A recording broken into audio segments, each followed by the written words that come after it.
രാജ്യം ഒറ്റ തെരഞ്ഞെടുപ്പിലേക്ക് നീങ്ങുകയാണ്. പ്രാദേശിക വികാരം പലയിടത്തും ഭയപ്പെടുത്തുമ്പോൾ BJPക്ക് ഏറ്റവും നല്ലത് ഇങ്ങനെ തെരഞ്ഞെടുപ്പ് ഒന്നിച്ച് നടത്താനാണ്.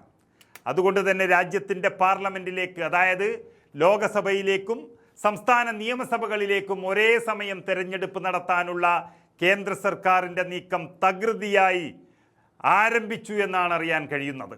ഇനി അധികം വൈകില്ല എന്ന് ഉറപ്പിക്കുകയാണവർ.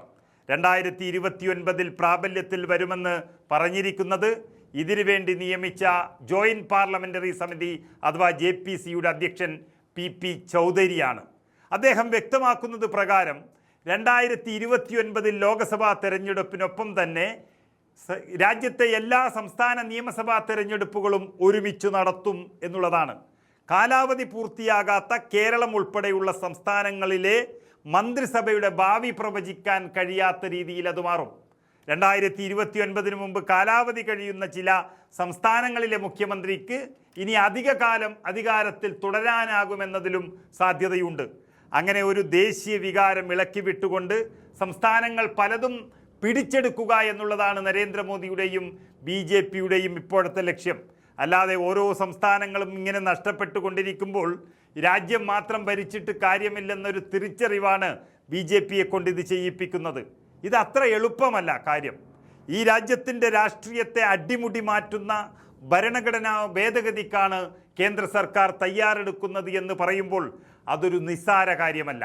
അതുകൊണ്ട് തന്നെ പാർലമെൻറ്റിൻ്റെ അടുത്ത മൺസൂൺ സെഷനിൽ 2/3 ഭൂരിപക്ഷം കിട്ടിയാൽ ഉടൻ ഭരണഘടനാ ഭേദഗതി പാസാക്കാനുള്ള തീവ്രയത്നം കേന്ദ്ര സർക്കാർ തുടങ്ങിക്കഴിഞ്ഞു.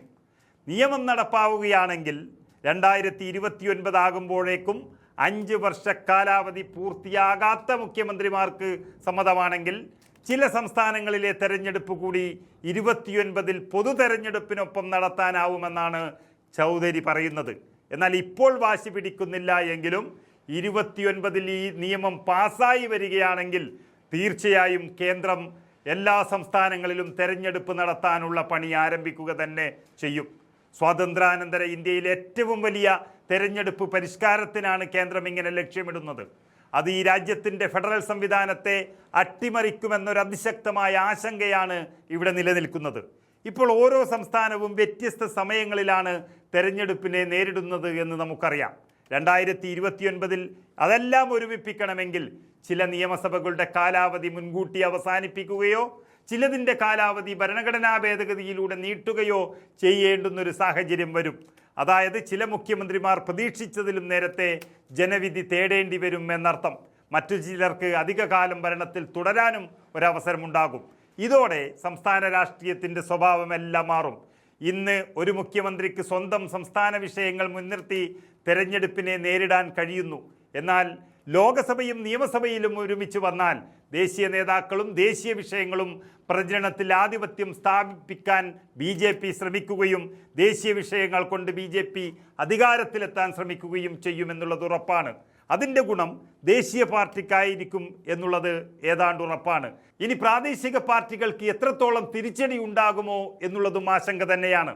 ഈ രാജ്യത്ത് ഇടയ്ക്കിടയ്ക്കുള്ള തെരഞ്ഞെടുപ്പുകൾ കാരണം ഭരണ സംവിധാനവും വികസന പദ്ധതികളും തടസ്സപ്പെട്ടു എന്നും തെരഞ്ഞെടുപ്പ് ചെലവും ഉദ്യോഗസ്ഥരുടെ സമയവും ഒക്കെ വലിയ പ്രശ്നമുണ്ടാക്കുന്നു എന്നൊക്കെയാണ് കേന്ദ്രം ഇതിനായി പറയുന്നത്. ഏതായാലും സംസ്ഥാന സർക്കാരുകളുടെ അധികാരത്തെ ചോദ്യം ചെയ്യുന്നത് തന്നെയാണിത്. പ്രാദേശിക വിഷയത്തെ ഇല്ലാതാക്കി ദേശീയ വിഷയം ഉയർത്തുകയും ചെയ്യുന്ന BJPയുടെ തന്ത്രങ്ങൾ അതിവിടെ വിജയിക്കുമോ എന്നുള്ളത് ഏതാനും മാസങ്ങൾക്കകം തന്നെ അറിയാൻ കഴിയും.